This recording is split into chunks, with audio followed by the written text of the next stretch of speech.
Welcome to Abhinav Bharat. నేను రఫీ. మనం regular గా ఉపయోగించే ముఖ్యంగా చూసుకుంటే మనం ఏదైతే నాన్ వెజ్ కర్రీస్ లో గానీ ఇక్కడ మనం చూసుకుంటే మనకి ఏదైతే వింటర్ గానీ రైనీ సీజన్ ఏదైతే ఉందో వీటిలో మనం ఎక్కువగా అయితే జింజర్ టీ అయితే తాగుతూ ఉంటాం. దీనికి సంబంధించి ఒక రాష్ట్రానికి అయితే ప్రత్యేక గుర్తింపు దక్కడం జరిగింది. అదేంటంటే మిజోరానికి అయితే జింజర్ క్యాపిటల్ ఆఫ్ ఇండియా అయితే ప్రకటించడం జరిగింది నీతి ఆయోగ్. అసలు నీతి ఆయోగ్ అంటే ఏంది, అసలు మిజోరానికి ఎందుకు జింజర్ క్యాపిటల్ ఆఫ్ ఇండియా గానీ ఒక గుర్తింపు దక్కింది అనేది తెలుసుకునే ప్రయత్నం చేద్దాం. ఇక్కడ నీతి ఆయోగ్ అంటే ఏంటంటే ఇంతకు ముందు ప్లానింగ్ కమిషన్ ఉండేది, 1950లో అది ఏర్పడడం జరిగింది. తర్వాత నరేంద్ర మోడీ గవర్నమెంట్ ఏదైతే ఉందో ఆయన ప్రధాని అయిన తర్వాత 2015 తర్వాత జనవరి 1వ తారీఖు అయితే దీన్ని నేమ్ చేంజ్ చేసి నీతి ఆయోగ్ చేంజ్ చేయడం. ఇది ముఖ్యంగా రాష్ట్రాలు అలాగనే దేశానికి సంబంధించిన అభివృద్ధికి సంబంధించి రాష్ట్రాలు అలాగనే కేంద్రం కలిసి ఏదైతే ఫెడరలిజం ఉందో దాన్ని ప్రోత్సహించడానికి అయితే ప్రధానంగా పనిచేస్తూ ఉంటది. అయితే దీనికి సంబంధించి చూసుకుంటే ప్రపంచవ్యాప్తంగా అల్లం ఉత్పత్తిలో భారతదేశం అయితే మొదటి స్థానంలో ఉంటది. అంటే మొత్తం ప్రపంచవ్యాప్తంగా అల్లం ప్రొడ్యూసర్ లో మనకి 40% అయితే భారతదేశం ప్రొడ్యూస్ చేస్తుంది, అంటే భారతదేశంలోనే ఉత్పత్తి అవుతూ ఉంటది.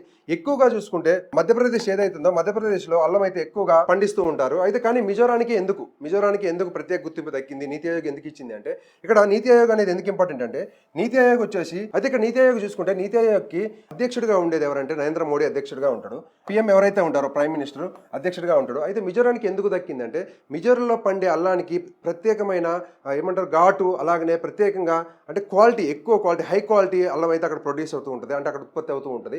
అయితే దానికి సంబంధించుకుంటే అక్కడ ఉన్న ప్రభుత్వాలు కూడా అక్కడ అల్లం రైతులకు అయితే ఎక్కువగా సహకారాన్ని అందిస్తారు. ఏదైతే మనకి గిట్టుబాటు ధర మనం అంటూ ఉంటామో అక్కడ ప్రభుత్వాలు, మిజోరం ప్రభుత్వం కూడా అక్కడ అల్లం రైతులకు అయితే గిట్టుబాటు ధర కల్పిస్తూ ఉంటుంది. అంతేకాకుండా అక్కడ నుంచి అల్లం ఎక్కువగా ఎక్స్పోర్ట్ అవుతూ ఉంటుంది వేరే దేశాలకి. ఎందుకు అక్కడ అల్లం స్పెషల్ అంటే మధ్యప్రదేశ్ లో ఎక్కువ అల్లం ఉన్నా సరే మిజోరం అల్లానికి డిమాండ్ ఎందుకు ఉంది అంటే అక్కడ ఉన్న అల్లం, అక్కడ ఉత్పత్తి అయ్యే అల్లంలో ఎక్కువ ఘాటు కానీ, ఆ స్మెల్ కానీ, ఆ ఫ్లేవర్ కానీ ఎక్కువగా ఉంటుంది. ఎందుకు దానికి గల కారణాలు చూసుకుంటే ఏంటంటే అక్కడ ఉన్న వాతావరణం, అక్కడ ఉన్న నేల ఏదైతే ఉందో అల్లం ఉత్పత్తికి అయితే ప్రధానంగా అయితే మంచిగా అయితే ఉంటుందని చెప్పడం జరిగింది. అయితే అల్లానికి సంబంధించి చూసుకుంటే ఎక్కువ అల్లం వేరే దేశాలకు ఎక్స్పోర్ట్ అవ్వడానికి ప్రభుత్వం సహకరిస్తుంది. అక్కడ ప్రజలు, అక్కడ బిజినెస్ మ్యాన్లే కాకుండా అక్కడ ప్రభుత్వం ఎంఓయూలు ఏవైతే ఉంటాయో అవి వేరే దేశాలతో చేసుకొని బిజినెస్ అక్కడ రైతులకు సహకరిస్తూ వేరే దేశాలకు ఎక్స్పోర్ట్ చేస్తూ ఉంటుంది. దీనివల్ల అక్కడ అల్లం రైతులు కూడా ఎప్పుడు కూడా నష్టపోరు అనమాట. అక్కడ ఉన్న పంటలు కూడా ఎట్లా అంటే అల్లానికి మేజర్ గా చూసుకుంటే ఎప్పుడు కూడా వాటర్ నిల్వ ఉండకూడదు. వాటర్ ఎలా ఉండాలంటే ఫ్లో అవుతూ ఉండాలి. అంటే మనం చూసుకుంటే కాఫీ తోటలు, టీ తోటలు ఎలా ఉంటాయి ఇట్లా వాల్ గా ఇట్లా స్టెప్ బై స్టెప్ కిందకి ఎలా ఉంటాయో ఆ విధంగా అయితే అల్లం తోటలు ఉంటాయి. ఏంటంటే అక్కడ తేమ ఉండాలి. అల్లం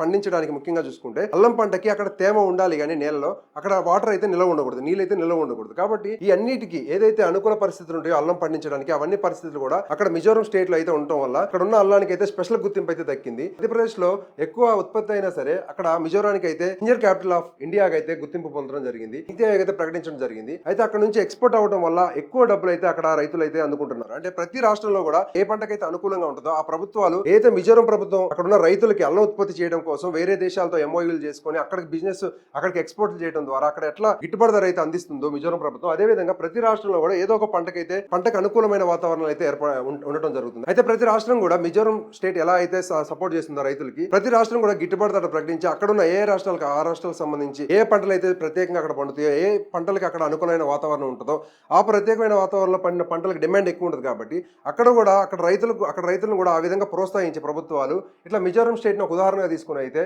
కొంచెం ప్రోత్సహించి దానికి గిట్టుబాటు ధర కల్పించి ఎక్స్పోర్ట్స్ ఏదైతే ఉందో ప్రభుత్వం చొరవ తీసుకుని ఎక్స్పోర్ట్స్ కి పర్మిషన్స్ ఇచ్చి ఎక్స్పోర్ట్స్ ఎలా చేయాలి అనేది రైతులకు ఒక అవగాహన కలిగించి దళారీ వ్యవస్థని సమూలంగా అంటే నిర్మూలించి అయితే ఇక్కడ చూసుకుంటే కొన్ని రాష్ట్రాల్లో కొన్ని ప్రత్యేక పంటలకైతే అక్కడ వాతావరణం అయితే అనుకూలిస్తూ ఉంటుంది. ఈ మిజోరానికి అల్లం ఎలా అయితే అనుకూలంగా ఉందో అదే విధంగా కొన్ని రాష్ట్రాలకు ఉంటుంది. కాబట్టి అక్కడ ప్రభుత్వాలు కూడా చొరవ తీసుకొని ఎక్స్పోర్ట్ చేయడానికి అలాగనే గిట్టుబాటు ధర కల్పించి అలాగనే దళారీ వ్యవస్థ ఎవరైతే ఉన్నారో వీళ్ళని తగ్గించి వీళ్ళని తొలగించి డైరెక్ట్ గా ప్రభుత్వాలే ఎక్స్పోర్ట్ చేయడానికి రైతులకు అవగాహన కల్పించి ఎంఓయూలు చేసుకొని రైతుల ద్వారానే డైరెక్ట్ ఎక్స్పోర్ట్ చేయించడం ద్వారా అయితే అక్కడ ఉన్న రైతులు కూడా బాగుపడే అవకాశం ఉంది. అంతేకాకుండా మిజోరం రైతులకి అక్కడ వాళ్ళ ప్రభుత్వం ఏం చేస్తుంది అంటే కొంత డబ్బులు కూడా ఇస్తుంది పెట్టుబడికి. అదే విధంగా అన్ని రాష్ట్రాల్లో కూడా పెట్టుబడికి సాయం చేయడం ద్వారా కూడా రైతులు అయితే బాగుపడే అవకాశం. కాబట్టి మిజోరానికి ఈ విధమైన జింజర్ క్యాపిటల్ ఆఫ్ ఇండియా అయితే పేరు రావడం జరిగింది. అంటే మనకు నీతి ఆయోగ్ ప్రకటించడం జరిగింది. ఇదైతే మంచి విషయం చెప్పుకోవచ్చు. Thank you.